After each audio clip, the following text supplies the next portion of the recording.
India के उड़ीसा राज्य के पुरी में चमत्कार की एक ऐसी कहानी है जिसे समझ पाना साइंस के बस की बात नहीं है। साइंस, ज्योग्राफी, फिजिक्स, केमिस्ट्री और दुनिया के सारे ग्राउंड्स ऑफ बिलीव्स यहाँ सब फेल हो जाते हैं। हिंदू मान्यता में 4 धाम होते हैं: बद्रीनाथ धाम, द्वारकाधीश धाम, रामेश्वरम और जगन्नाथपुरी। और ये कहानी है जगन्नाथपुरी की, जहाँ पे आज भी श्री कृष्ण का वास्तविक दिल धड़कता है। इस मंदिर के कुछ ऐसे रहस्य हैं जिनके बारे में सुनकर किसी के भी होश उड़ जाएंगे। वेस्टर्न कल्चर फॉलो करते करते हम एक ऐसे मोड़ पे तो आ चुके हैं जहां लोग भगवान के होने ना होने पे सवाल उठाने लगे हैं।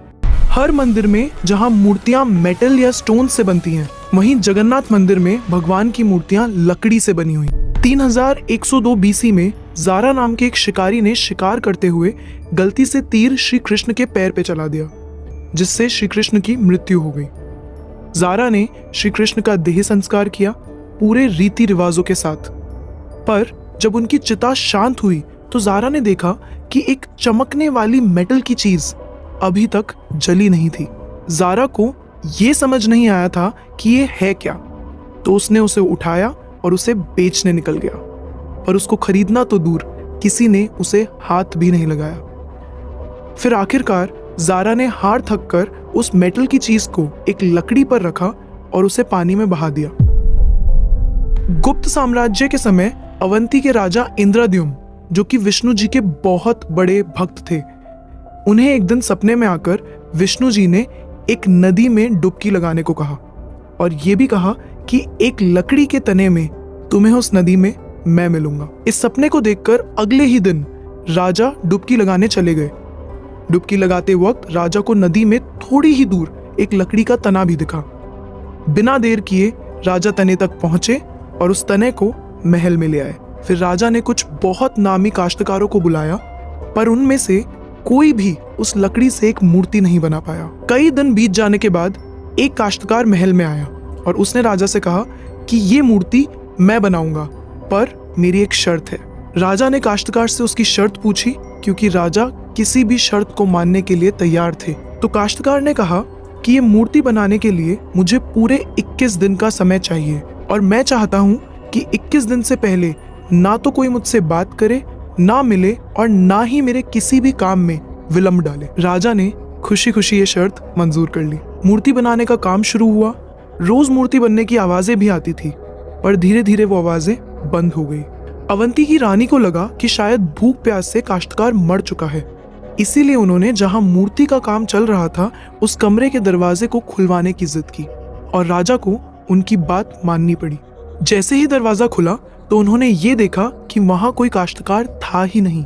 सिर्फ और सिर्फ 3 मूर्तियां थी: भगवान जगन्नाथ, उनके भाई बालभद्र और उनकी बहन सुभद्रा। और उसी जगन्नाथ जी की मूर्ति में वो मेटल वाली चीज भी रखी गई थी, जो कि कुछ और नहीं, श्री कृष्ण का धड़कता हुआ दिल था। हर 12 साल में एक दिन ऐसा होता है जिस दिन मंदिर में किसी को एंट्री नहीं मिलती। पूरी शहर की बिजली काट दी जाती है। मंदिर के मेन पंडित की आंखों पे पट्टी और हाथों में बड़े और मोटे ग्लव्स पहनाए जाते हैं और 100% अंधेरे में इस दिल को निकालकर नई मूर्ति में फिर से स्थापित किया जाता है। जिन पंडितों ने इतिहास में ये सेरेमनी करी है, उनका कहना है कि उन्होंने देखा तो कभी नहीं, पर इस चीज को, जिसे हम ब्रह्म पदार्थ भी बोलते हैं, इसे हाथों में पकड़ने पे ऐसा लगता है जैसे जिंदा खरगोश पकड़ लिया हो। माना ये भी जाता है कि अगर किसी ने ब्रह्म पदार्थ को देख लिया तो उसकी मौत उसी समय निश्चित है। इसीलिए बिना आंखों पे पट्टी लगाए किसी को भी ये सेरेमनी करने की परमिशन नहीं है। इस मंदिर के ऊपर एक झंडा है जो साइंटिफिक लॉ के बिल्कुल विपरीत चलता है। जैसे कि हमें पता है कि जिस डायरेक्शन में हवा चलती है, पतंग भी उसी डायरेक्शन में उड़ती है और झंडा भी उसी डायरेक्शन में उड़ना चाहिए। पर जगन्नाथ मंदिर के इस झंडे की बात बिल्कुल अलग है। ये हमेशा हवा के ऑपोजिट डायरेक्शन में उड़ता है। क्यों और कैसे, आज तक कोई समझ नहीं पाया। इस झंडे के साथ एक और खास बात है कि इसे रोज बदलना पड़ता है। इसीलिए मंदिर के पांडु 214 फीट ऊपर लगे इस झंडे को रोज चढ़कर बदलते हैं, क्योंकि कहा जाता है कि अगर किसी दिन ये झंडा नहीं बदला गया तो मंदिर 18 सालों के लिए बंद हो जाएगा। मंदिर में आए भक्तों के बीच रोज प्रसाद बांटा जाता है, उनके लिए वो प्रसाद बनाया जाता है और जगन्नाथ मंदिर में होने वाली हर चीज में कहीं ना कहीं भगवान की कोई ना कोई लीला छुपी है। मंदिर में रोज 500 लोगों के लिए प्रसाद बनता है और कभी कभी भक्तों की संख्या हजारों में भी चली जाती है, पर जगन्नाथ मंदिर में भक्तों के लिए प्रसाद कभी कम नहीं पड़ा। दिन भर मंदिर में प्रसाद बांटा जाता है, पर कहते हैं कि आज तक इस मंदिर में एक भी दाना प्रसाद ना कम पड़ा है और ना ही व्यर्थ गया है। पर ऐसा एस्टिमेशन इंसानों के लिए करना तो बहुत ही मुश्किल है। और ये बात यहीं खत्म नहीं होती। प्रसाद बंटने की मिस्ट्री तो है ही, उससे बड़ी मिस्ट्री है प्रसाद बनाने की। लकड़ी की आग पे 7 मिट्टी के बर्तनों को एक के ऊपर एक रखकर प्रसाद बनाया जाता है। साइंस और लॉजिक्स कहते हैं कि सबसे पहले सबसे नीचे वाले बर्तन का प्रसाद पकना चाहिए, पर पुरी के जगन्नाथ मंदिर में साइंस और लॉजिक्स नहीं चलते। इन 7 बर्तनों में सबसे पहले सबसे ऊपर रखे जाने वाले बर्तन का प्रसाद पकता है, फिर उससे नीचे वाले बर्तन का, और ऐसे ही सबसे नीचे रखे बर्तन का प्रसाद सबसे आखिरी में पक के तैयार होता है। हाँ, मुझे पता है आपको भी अभी कुछ नहीं समझ आ रहा होगा।